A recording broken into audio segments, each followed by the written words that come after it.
Hello and welcome to MacGyver's Grant Public Library's Storytime Tuesday. Today we're going to continue our theme of reading books that talk about being thankful and grateful, because a lot of times that's a really fun thing to talk about in November, isn't it? All the things that we're so thankful for. This book is called Grow Grateful. What do you think it means to grow grateful? I wonder what that means. I haven't heard those words together very much. This book is written by Sage Foster Lasser and John Lasser. They wrote the words together. They're the authors. And it was illustrated by Christopher Lyles. And Christopher Lyles drew these wonderful pictures. This book was published by Magination Press. Yes, Magination Press. Grow Grateful. Can you tell me what kind of landscape that is in our picture? Grow grateful. Do you see cactuses like that around West Tennessee where we live? We don't very often, do we? That is a saguaro cactus. That is around the area that Miss Vanessa used to live a long time ago in Phoenix, in the Phoenix area. And there were beautiful mountains up there too. And I'll tell you a little bit about that after we get done reading, okay? But this book is called Grow Grateful, and it's set in the desert. I'm Kiko, and I'm a happy camper. I can grow grateful too. Let me show you how. I think Kiko's going to tell us about how we can grow grateful. Can you see how she's in the desert? Can you see some cactuses in front of her and some beautiful mountains in the background? And then if you look over here, there's even more cactuses, and then there's some writing that we can look at later. My class goes on lots of field trips. Ms. Cooper has taken us to the art museum, the state capitol, and even to a bakery, but never camping. I was so excited, I counted the days until we left. And there she is, practicing camping in her room. See her tent? And it has some cactuses on it too, doesn't it? And she's drawing a picture of one. Do you want to know something else? Part of me was nervous about camping. Have you ever been excited and nervous about something at the same time? That happens a lot when we're doing something new, doesn't it? You're excited to do it, but you're a little nervous because you don't know exactly what's going to happen. When I asked my dad what he was bringing for us to eat, he told me that he and my mom weren't going. Why not? I said. Well, this trip is for you, Jasmine, and all of your classmates, and Miss Cooper. Besides, somebody has to look out for Chico. There's her dad, there's Chico, there's her mom. So if you were already a little bit nervous about going on a trip and then you found out your parents weren't going, how would that make you feel? Have you ever been on a trip without your parents? Even with your class and your best friend, you might be even a little more nervous, mightn't you? My dad bent down, scooped me up, and tossed me high in the air as I squealed. Not so high. I was thankful that someone would be there to keep Chico company.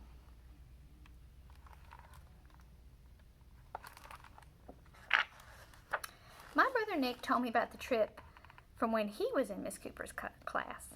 It was so much fun, he said. We had a campfire and we ate marshmallows and we climbed to the top of Cactus Ridge.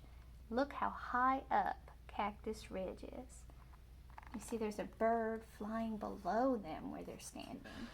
You can see that it drops off and you can see all those beautiful mountains behind it. Cactus Ridge, is it high? Is it steep? Very high, very steep. I was happy Jasmine would be there. She doesn't like heights either. Now she looks a little more nervous. Kind of excited, kind of nervous, glad her friend's gonna be there. Isn't it nice when you have a friend who likes the same things you do and a friend that maybe doesn't like the same things you do, so you can stick together when you're nervous. When we got to the camping site, I peeked into my backpack filled with my water bottle and snacks my dad had packed for me. Yummy! My dad knows what I like and packed the most delicious snacks, green grapes and very berry granola and some chocolate chip cookies. I shared my snacks with Jasmine. And there's Kiki sharing her snacks with Jasmine. And can you see those beautiful mountains in the back? Aren't they pretty? And all the cactuses all around them. And their tents are all set up and they're ready to camp. Would you be excited to go camping in the desert? All the kids were divided into two groups, the bluebirds and the sparrows. Jasmine was a bluebird, and I was a sparrow. The bluebirds would hike up the east side of Canyon Ridge, and the sparrows would climb up the west side. I got nervous again, imagining climbing all that way without Jasmine. But then I noticed Camille, and she looked scared too. It's okay, Camille, I told her. I don't like heights either, so we can stick together. Helping Camille made me feel better too. My gratitude was growing. What does gratitude mean? What does it mean to have gratitude? Sounds a lot like grateful, doesn't it? It's when you're really thankful for something. Let's find out what happens.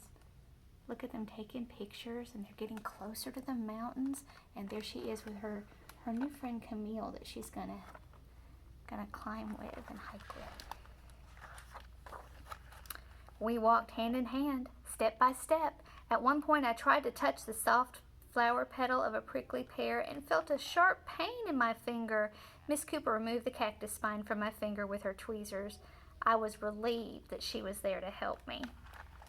So even though they're flowers on cactuses, they still can be a little prickly, and they can hurt your fingers if you touch them.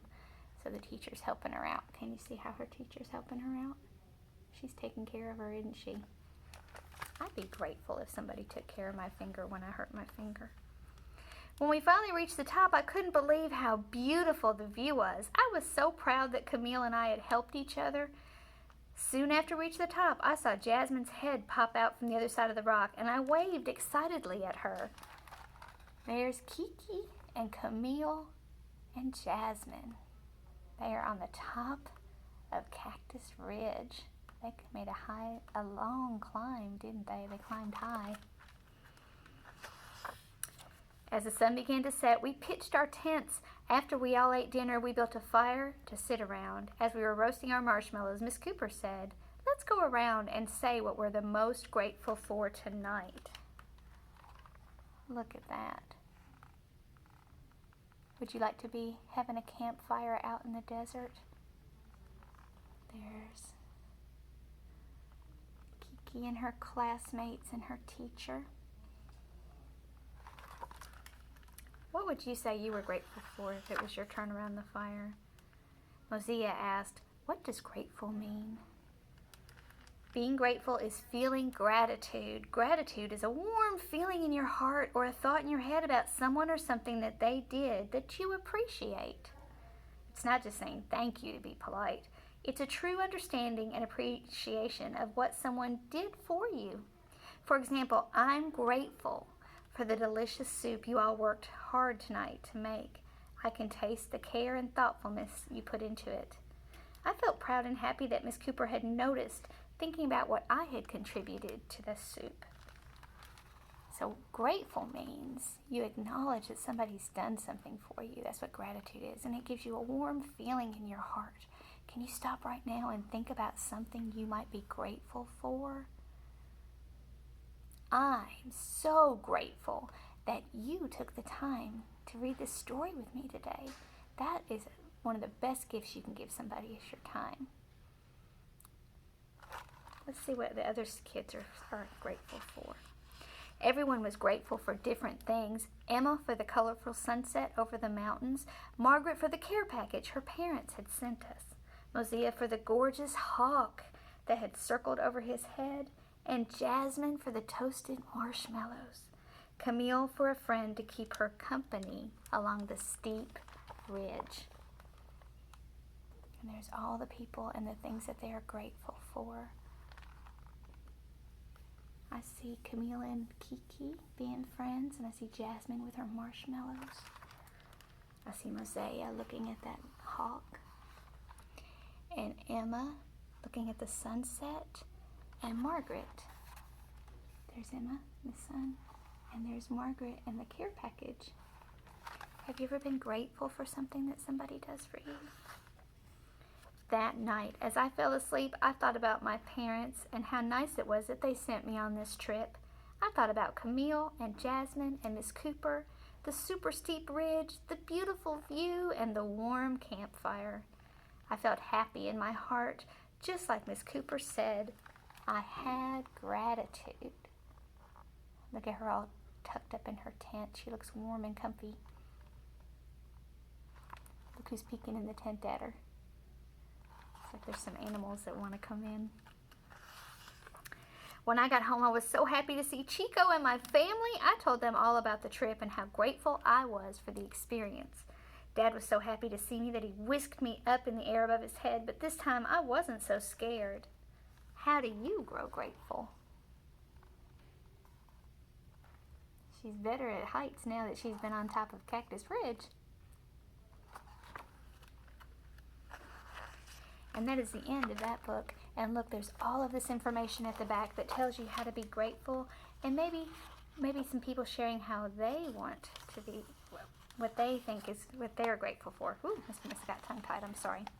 There's also some ideas of things that you can do, like have a gratitude visit, and volunteer together, foster authentic gratitude, different ways that you can help make that emotion feel a little bit better. So today, when we get done with this video, I want you to talk together about things you're grateful for, things that make your heart feel warm and make you really appreciate what somebody did for you. Can you tell your parents something that you're so grateful for today? A lot of times they do a lot for us, and we kind of forget sometimes to say thank you and really mean it from our heart, don't we? I like that about the month of November. I think that we stop and we think about what things we have and all the wonderful people around us who make our lives better. And I know that you make my life better. I'm so glad that you're here today. I look forward to seeing you again next week. I hope you have a wonderful week. Bye-bye.